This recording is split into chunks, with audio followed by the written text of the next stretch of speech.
Hey guys, this is Sahil from alphabetazone.com, and in this video I will show you how to generate a QR code for any Instagram post, reel or video.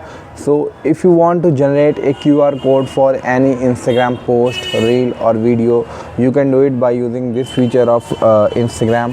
First you need to open that post, and if I want to generate a QR code for this post, I need to click on the three-line icon at the top right, and this is the ad, so it will not generate a QR code. So if I want to generate a QR code for this post, I will click on the three-line icon, and after this I need to click on the QR code section.